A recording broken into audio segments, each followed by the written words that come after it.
चित्रकूट राजापुर में निषाद पार्टी के राष्ट्रीय अध्यक्ष डॉक्टर संजय निषाद ने धीरेन्द्र इंटर कॉलेज में अपने कार्यकर्ताओं के साथ बैठक की। राष्ट्रीय अध्यक्ष डॉक्टर संजय निषाद ने 2022 में होने वाले विधानसभा के चुनाव को लेकर कार्यकर्ताओं को दिया दिशा निर्देश।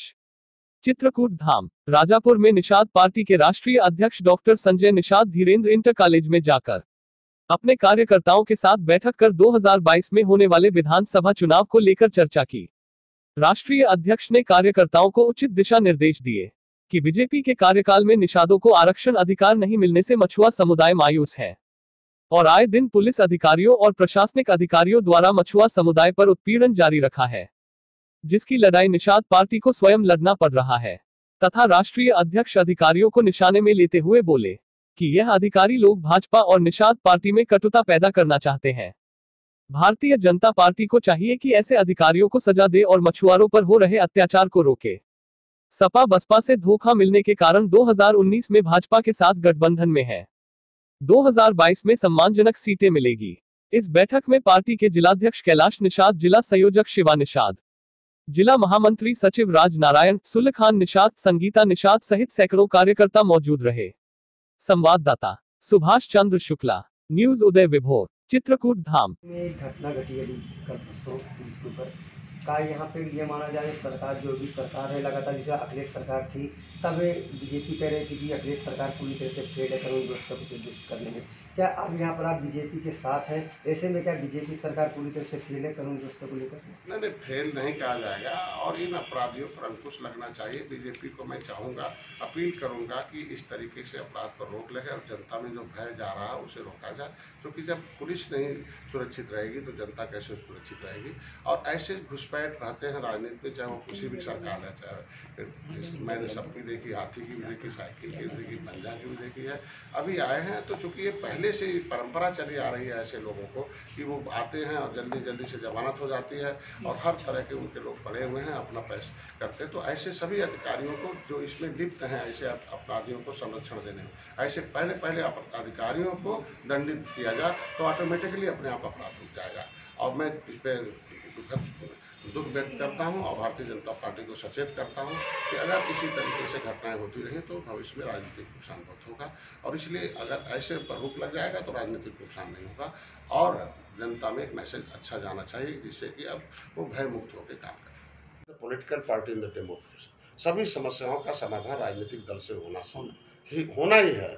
ये चर्चिल ने लिखा, इंग्लैंड के प्राइम मिनिस्टर ने लिखा, social organization is a sweet poison in the democracy without political party. सामाजिक संगठन एक मीठा जहर उस समाज के लिए। 70 साल से हम लोग सामाजिक संगठन वो मीठा जहर देते रहे, क्योंकि जो भी मुद्दा हल होना है वो पार्लियामेंट से होना है। पार्लियामेंट जो है ये समस्याओं के निदान का तिजोरी है, लेकिन चाबी गांव में है वोट। अब जिसको हम वोट दे देते हैं, हाथी को दिया, साइकिल को दिया, पंजा कमल को दिया, उनका तो समस्याओं का निदान हो गया, लेकिन अब ये जिसको दिए उन्होंने तो कर लिया, इनकी समस्याओं का निदान नहीं किया।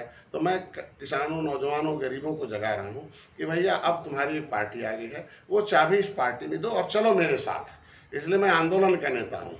निषाद पार्टी का जन्म ही आंदोलन का है कि तुम हमको मेरे भरोसे मत रहो, तुम आओ, साथ में आओ, हम तुम्हारे भरोसे रहें। इसलिए आप देखते होंगे जब भी कहीं मैं जाता हूँ तो जनता उमड़ जाती है, क्योंकि मैं काम पर विश्वास करता हूँ। तो जहाँ जाने के बाद है तो आज के दिन में तो मैं एक ही शब्द कहता हूँ एसपी को, डीएम को, कि भैया आपको जिला दिया गया है तो क्या भाजपा का वोट खाने के लिए, निषाद पार्टी का वोट खाने के लिए? कैसे अपराध बढ़ रहा भैया, कैसे हो गया? जैसे अभी मिर्जापुर की घटना हुई, 2 लोग जला दिए गए और एसडीएम दोषी था वहाँ का कि अगर वो नाप कर दे देता तो उसके जमीन पर कब्जा नहीं करते। तो ऐसे एसडीएम को तो सस्पेंड कराऊंगा, अभी मुख्यमंत्री के पास लेटर लिखा हूँ। तो फिर मैंने डीएम से बात किया, भैया उसे पट्टा दो, मर तो गया, उन्हें जेल तुरंत भेजो, तो भेजा है। अभी और लोग भी भेज जाएंगे। अभी मैं जल्दी मिर्जापुर जाऊंगा, उस परिवार को सांत्वना दूंगा। मैंने कहा भाई 5 रुपया दो, मुख्यमंत्री को लिखो, वहाँ से भी कोर्स दिलाए।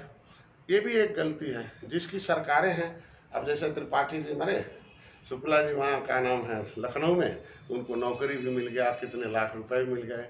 यादव जी थे तो 25 लाख 30 लाख रुपए दे देते जो मरता है। मायावती जब मरते, जिसके समय में उनकी जाति का कोई मरता है तो benefit उन्हें थोड़ा बहुत बिरादरी रुपया को दे मिलता के है। उसे सांत्वना देते हैं। और कोर्ट एक ही बराबर है।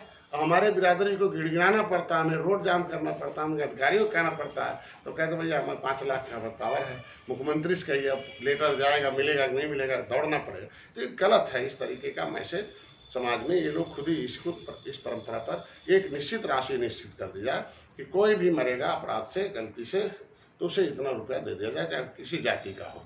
ऐसा नहीं, एक जाति के नाम पर 50 लाख दिया जाए और दूसरी जाति को 5 लाख दिया जाए। तो इस कोरोना में मछली बेचने का दिलाया था। अभी पता चला कि चंदौली गाजीपुर में जो बड़े बड़े व्यापारी उन्हें जेल भेज रहे हैं। अभी पता चला कि ट्रक में मछली पड़ी हुई है, वो जेल में डाल दिया। तो ट्रक की मछली तो भिजवा दो, खराब हो जाएगी। तो इसके मतलब क्या होगा? आप इकोनॉमिक को बर्बाद कर रहे हैं। वो अधिकारी हैं कि बस ऐसे अधिकारियों को पागल बना के रखेंगे तो फिर बर्बाद हो जाएंगे। मतलब दारू घर घर बेची जा रही है और जो खाने पीने का सामान है वो सड़ रहा है। तो इसीलिए देखा, तो ये तो क्या बताया जाए कि हम तो साइकोलॉजी जब पढ़े थे, मैं डॉक्टर हूँ पेशे से, तो मैं जब फिजियोलॉजी और टॉक्सिकोलॉजी, एनाटॉमी, फिजियोलॉजी, तो जो बायोकेमिस्ट्री है या जो अभी माइक्रोबायोलॉजी है, तो उसमें एक हमने साइकोलॉजी पढ़ी कि किसी भी आदत को ख़त्म करना हो तो 21 दिन परहेज करना, और कोई आदत में डालना हो तो 21 दिन लगातार यूज करो। तो पता लगा लॉकडाउन में लगा कि ये दारू सब छोड़ देंगे, लंबा हो रहा है तो जल्दी खुलवा दो, नहीं तो इनकी आदत ही छूट जाएगी और ये हो जाएगा। तो फिर इस तरीके से हमको तो लगा ही है, मैं इस तरीके का हमको लगा, अरे यार खाने का पहले व्यवस्था करते, ये करते। अधिकारी हैं, ये अधिकारी ऐसा घुमाते हैं, ऐसा अंग्रेजी में लिख देंगे कि बस लास्ट में जब हिंदी होगा तो उलट जाएगा। जैसे पूरे प्रदेश में एक व्यक्ति है जो बसपा के समय में चेयरमैन था फेडरेशन का, मत्स्य फेडरेशन का, वो सब जानता है कहाँ कहाँ वो डैम है।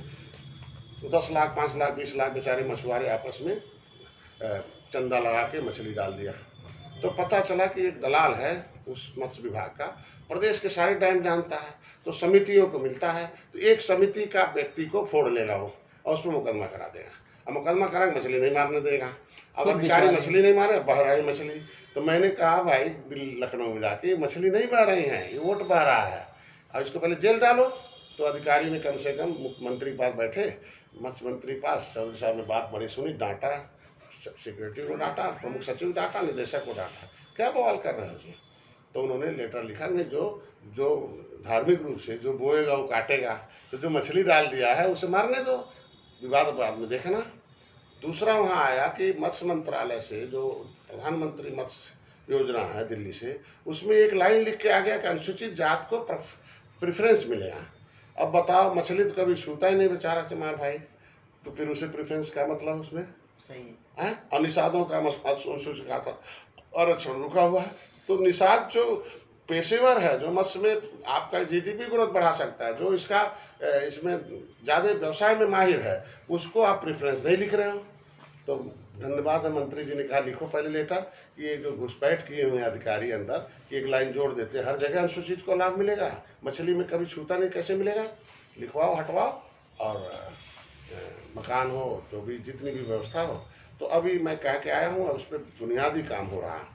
तो अब इसके लिए लिखा कि नहीं, अभी जो परंपरागत पेशेवर हैं मछुआरों के, जो ट्रेडिशनल हैं, जो जाति सिख नाम है, उन्हें प्रेफरेंस मिलेगा, और जिस जिले में नहीं रहेंगे वो मत्स्य पालक दूसरे बिरादरी को भी करेंगे।